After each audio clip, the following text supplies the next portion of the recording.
Hello friends, मैं नंदा वैष्णव अपने YouTube channel Nanda की रेसिपीज़ में आपका स्वागत करती हूँ।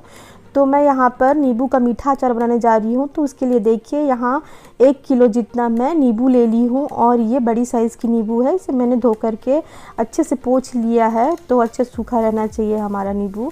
तो यहाँ पर देखिए उसे मैं उबाल कर बना रही हूँ। तो मैंने कुकर में नींबुओं को डाल दिया है और इसमें इतना पानी डालूँगी कि अच्छे से कुक हो जाए, लेकिन पानी नीचे ही रहेगी, एकदम ऊपर तक नहीं डालना है हमको। तो यदि आपका नींबू छोटा साइज़ का है, छिलका यदि उसका एक पतला है, तो आप गंजी पतीले में भी उबाल सकते हैं। और यदि कुकर में करेंगे तो 1 सीटी ही कीजिएगा। ये थोड़ी टाइट वाली नींबू थी, तो मैं इसे 2 सीटी कर रही हूँ। यहाँ पर मैं इसमें नमक और थोड़ा हल्दी डाल दूंगी, क्योंकि इससे जो कड़वापन है वो पूरा निकल जाता है और नींबू बिल्कुल भी कड़वा नहीं लगता है। तो आप भी इस तरीके से बनाकर ज़रूर देखिएगा। तो यहाँ पर 2 सीटी जितना मैं कर ले रही हूँ और 2 सीटी से ज़्यादा नहीं करना है, ओवर कुक नहीं करना है हमको। अब देखिए मैं इसे गैस को बंद कर दी, अब इसे खोल कर देख रही हूँ। तो यहाँ पर देखिए नींबू बढ़िया से उबल चुकी है। तो हम एक बर्तन में इसे निकाल लेंगे और जो इसमें जो पानी है उसको हमको उपयोग में नहीं लाना है, वो कड़वा पानी है, इसका कड़वापन उसमें निकला हुआ रहता है, तो उससे उपयोग में नहीं लाते। तो यहाँ पर देखिए इसे हम 1 दिन के लिए अच्छे से सुखा देंगे। चाहे तो आप धूप में भी सुखा सकते हैं, पर मैं तो धूप में नहीं सुखाई थी, ऐसे ही फैला दी थी सूती कपड़े में। तो यहाँ पर देखिए सूखने के बाद 1 दिन के बाद ये कुछ इस तरीके से दिख रही है, सारी सूख गई है अच्छे से। तो ऐसे ही हमको सुखा लेना है।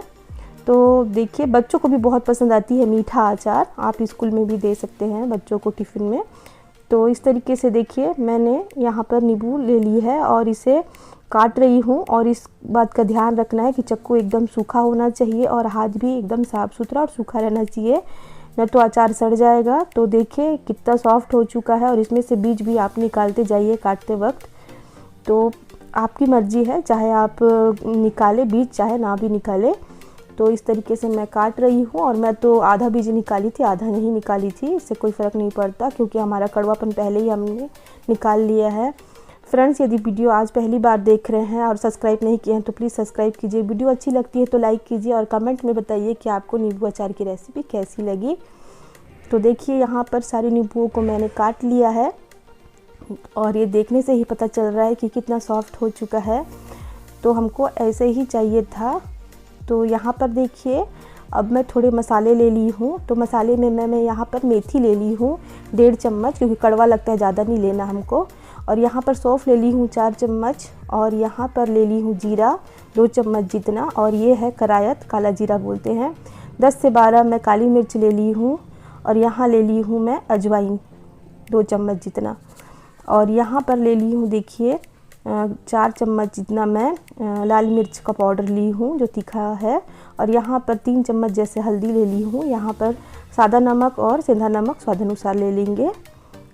और यहाँ 300 ग्राम जितना गुड़ है, जो कि 1 कटोरी है पूरा, और जिसे मैं काट करके ली हूँ।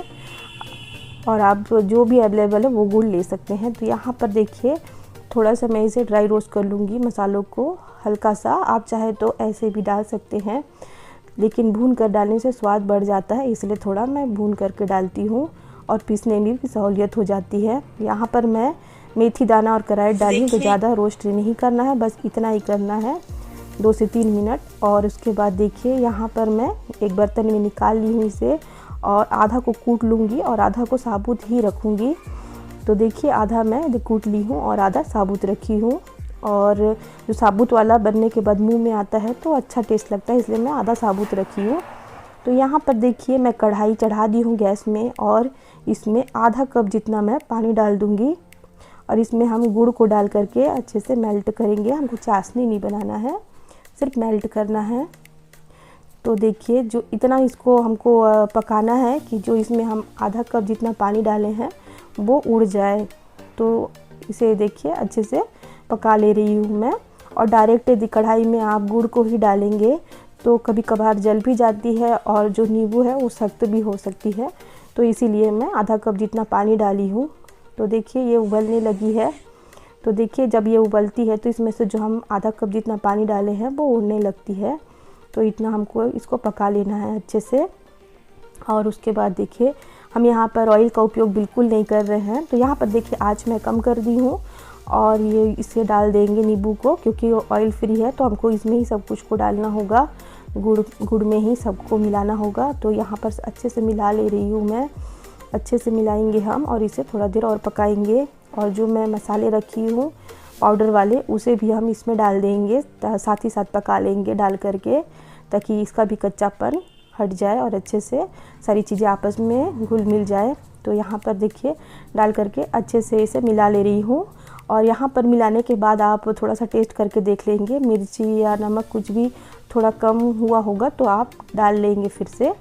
और इस तरीके से बनाएंगे तो बिल्कुल भी कड़वा नहीं लगता और बहुत अच्छा टेस्ट लगता है। और स्टोर करके भी रख सकते हैं, 3 साल 2 साल तक आप स्टोर कर सकते हैं। तो ये देखिए भुना कूटा हुआ मसाला को भी मैं इसमें डाल दी हूँ और इसे भी अच्छे से मिला लेंगे। और देखिए मिलाने के बाद 2 से 3 मिनट और पकाएंगे, ज़्यादा ओवर कुक नहीं करेंगे हम, क्योंकि मेरे को इतना जूसी नहीं चाहिए, इसलिए मैं थोड़ा पका रही हूँ। आप इतना जूसी चाहते हैं तो आप इस वक्त उतार सकते हैं। तो देखिए बढ़िया से मैं मिला ले रही हूँ यहाँ पर। और फ्रेंड्स बहुत सारे ऐसे मेरे सब्सक्राइबर हैं जिसे वीडियो तो अच्छी लगती है पर लाइक नहीं करते, तो प्लीज़ लाइक ज़रूर कीजिएगा। और बिना सब्सक्राइब किए देखते हैं तो सब्सक्राइब भी ज़रूर कीजिएगा। तो यहाँ पर देखिए मैं यहाँ पर हींग डाल रही हूँ। हींग डालने से क्या होता है कि छिलका नरम बना रहता है, टाइट नहीं होता है। तो यहाँ पर हींग डाल रही हूँ और हाजमे के लिए भी हींग बहुत अच्छा होता है। तो हींग यदि आप पसंद करते हैं तो ज़रूर डालिएगा। तो यहाँ पर हींग डाल रही हूँ और इसे भी अच्छे से हम थोड़ा पका लेंगे। तो देखिए हमारी ये लगभग हो ही गई है, तो एक मैं निकाल करके दिखा रही हूँ आपको। तो देखिए आसानी से टूट रही है, इसका मतलब ये है कि हमारा नींबू अब परफेक्ट हो चुका है। तो इतना ही हमको पकाना था। तो फ्रेंड्स अब इसे मैं उतार दूंगी, गैस बंद कर दूंगी। और ये जैसे हम इसे गैस से उतारेंगे ये अपने आप ही गाढ़ा हो जाता है। तो यहाँ पर देखिए मैं इसे 3-4 दिन धूप में ऐसे दिखाऊंगी और ये बिल्कुल बहुत टेस्टी बना था फ्रेंड्स, बहुत अच्छा लगता है स्वाद में भी। यदि आपको अच्छी लगी वीडियो तो लाइक कीजिए, शेयर कीजिए, सब्सक्राइब करना ना भूलें। ऐसी अच्छी वीडियो लेकर आती रहूँगी आपके बीच। तो जल्द मिलती हूँ एक नई रेसिपी के साथ, तब तक के लिए बाय।